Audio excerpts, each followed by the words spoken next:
नमस्कार, हम प्रियांशु सिंह और आप सब देख रहा बानी टॉप 10 भोजपुरी। और आज के वीडियो होखे वाला बाटे धनंजय दर्कन के ऊपर। तो वीडियो के शुरू से लेकर अंत तक देखत रही और अभी तक चैनल के सब्सक्राइब नहीं किए तो लाल कलर के बटन दबा के चैनल के सब्सक्राइब कर दी और घंटी पे जाके आप सब ऑल क्लिक कर दी।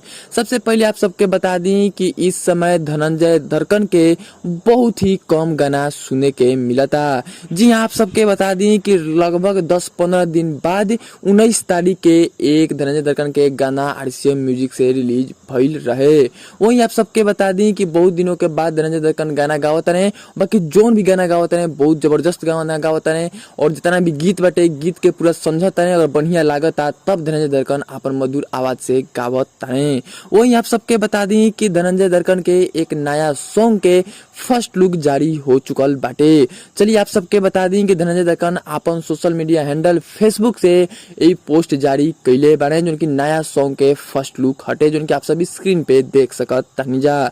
वहीं आप सबके बता दी कि गाना के बोलबा लागे ना नजर। जी आप सबके बता दी कि गाना के लिखले बारे संगीत कुमार सोनू।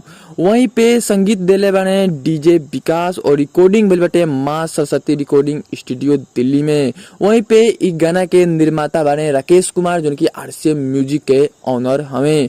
आप सबके बता दी कि इ आप सबके बीच में कल या परसों इ गाना रिलीज नहीं होखे वाला।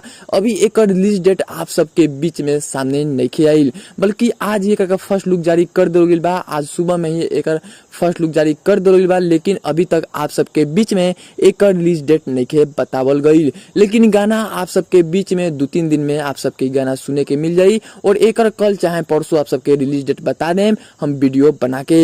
तो कमेंट में जरूर बताइए कि ई धनंजय दर्कन के ऊपर जो वीडियो बनेले बानी आप सबके ई वीडियो कैसा लागल और वीडियो के दबा के शेयर करनी कि और भी भोजपुरी फैन लोग जान पावे। फिर से मिलता नहीं एक ताजा खबर के साथ, तब तक देखत रही टॉप 10 भोजपुरी।